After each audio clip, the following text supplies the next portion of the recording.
కోవూరు నియోజకవర్గం కోవూరు మండల పరిధిలో జరిగినటువంటి ఈ కార్యక్రమం ఒకసారి మనం వెనక చూడొచ్చు. ఇక్కడ ఓపెన్ చేసుకున్నటువంటి స్టోన్ చూసుకోవచ్చు.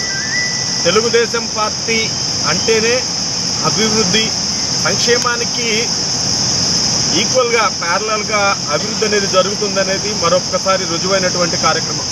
కోవూరు నియోజకవర్గ పరిధిలో గౌరవ శాసనసభ్యుల వారి చేతుల మీదుగా స్థానికంగా పడుగుపాడు పంచాయతీకి సంబంధించినటువంటి ఈ ఎన్టీఎస్ ప్రదేశంలో గతంలో పవర్ హౌస్కి సంబంధించినటువంటి సైట్లో 14 ఎకరాలు పైచిలుకు చిన్న తరహా పరిశ్రమలకి ఈరోజు శంకుస్థాపన, భూమి పూజ కార్యక్రమం చేసుకోవడం జరిగింది. ఇది అభివృద్ధి అంటే. అంతేగాని మీ ఊరికి చేపలు వచ్చినాయి, రొయ్యలు వచ్చినాయి, పీతలు వచ్చినాయి, అవి తినండి, గుడ్లకు సంబంధించిన ఫ్యాక్టరీలు పెట్టండి, అవి కాదు అభివృద్ధి అంటే. గతంలో పనిచేసినటువంటి ప్రభుత్వం ఏదైతే ఉందో యువత యొక్క వాళ్ళ జీవితాలతో ఆడుకోవడం జరిగింది. 5,000 రూపాయలకు ఒక ఉద్యోగాలు ఇచ్చి వాళ్ళ జీవితాలను నాశనం చేయడం జరిగింది. ఎప్పుడు అధికారంలోకి వచ్చిన తెలుగుదేశం పార్టీకి సంబంధించినటువంటి ఒకే ఒక ఉద్దేశంతో, సదుద్దేశంతో పనిచేయడం జరుగుతుంది. రాష్ట్రం ఏ విధంగా బాగుపడాలి, అందులో ఉండేటువంటి యువతకి ఏ విధంగా ఉపాధి దొరకాలి, ఉండేటువంటి విద్యార్థులకు ఏ విధంగా భవిష్యత్తు చూపించాలనేటువంటి ఒకే ఒక ఉద్దేశంతో గౌరవ ముఖ్యమంత్రి వర్యులు చంద్రబాబు నాయుడు గారు పనిచేస్తుంటే ఆయన్ని వేలెత్తి చూపించేదానికి ఈ దుర్మార్గపు వైఎస్ఆర్సీపీ కార్యకర్తలు, నాయకులు, వాళ్ళ ముసుగులో ఉండేటువంటి కొంతమంది రాజకీయ నాయకులు ఈ విధమైనటువంటి నోటికి వచ్చినట్టు మాట్లాడడం జరుగుతుంది. ఒక్కసారి ఆంధ్రప్రదేశ్ ప్రజానికం అందరూ కూడా తెలుసుకోవాల్సినటువంటి విషయం ఏంటంటే వాళ్ళ బిడ్డల భవిష్యత్ అనేది ఖచ్చితంగా చంద్రబాబు నాయుడు గారి చేతుల్లోనో, లోకేష్ బాబు గారి చేతుల్లోనో, అక్కడ ఉండేటువంటి స్థానికంగా ఉండేటువంటి మంత్రులు, ఎమ్మెల్యే వాళ్ళ చేతుల మీదుగా ఉంటుందని చెప్పి తెలుసుకోవాలని చెప్పి తెలియజేస్తున్నాం.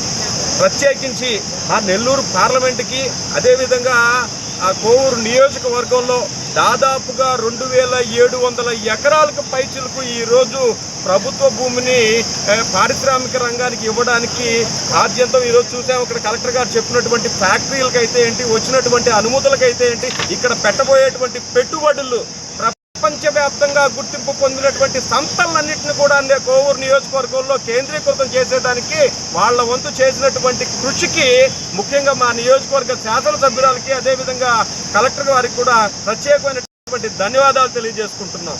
ప్రతిపక్ష పార్టీ అని చెప్పుకునేటువంటి వైఎస్ఆర్సీపీ పార్టీకి ఒకటి సూచన చేస్తున్నాం. ఇది మీరు వార్నింగ్ అనుకోండి, ఏమైనా అనుకోండి, కేవలం అభివృద్ధి అనేటువంటిది ఇదే అని చెప్పని తెలియజేస్తున్నాం.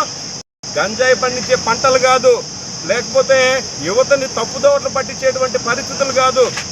విద్యార్థులకి, యువతకి, రైతులకి, ప్రతి ఒక్కరికి కూడా అభివృద్ధి అనే దాన్ని పరిచయం చేసేది కేవలం తెలుగుదేశం పార్టీ అని చెప్పని గుర్తుపెట్టుకోవాలని చెప్పి తెలియజేసుకుంటూ మరొక్కసారి మా ఎంపీ గారికి, ఎమ్మెల్యే గారికి, ప్రతి బ్యాంకులు అవన్నీ కూడా మేనేజర్ ఉంటారండి, వాళ్ళ దగ్గరికి వెళ్తే పూర్తిగా వివరాలు తెలియజేయడం జరుగుతుంది.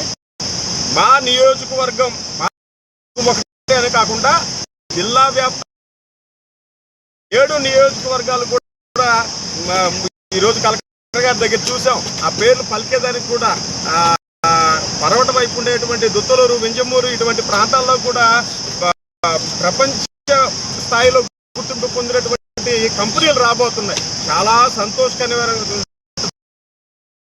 యువత ఎవరైతే మేము పారిశ్రామికంగా ముందుకు రావాలనుకుంటున్నారో ఇక్కడ ఎంఎస్ఎంఈకి సంబంధించినటువంటి నాయకులు మన దగ్గర ఉన్నారు. అదేవిధంగా దానికి సంబంధించిన జోనల్ ఆఫీసర్లు కూడా ఉన్నారు. వారిని సంప్రదించినట్లయితే ఖచ్చితంగా వాళ్ళకి భవిష్యత్ అనేది కళ్ళ ముందు కనబడుతుందని చెప్పి తెలియజేస్తాం. స్థానికులు ఉద్యోగాల అవకాశాలు ఇస్తారా? 200% స్థానికులకు మాత్రమే ఇక్కడ ఉద్యోగ కల్పన అనేది జరుగుతుంది.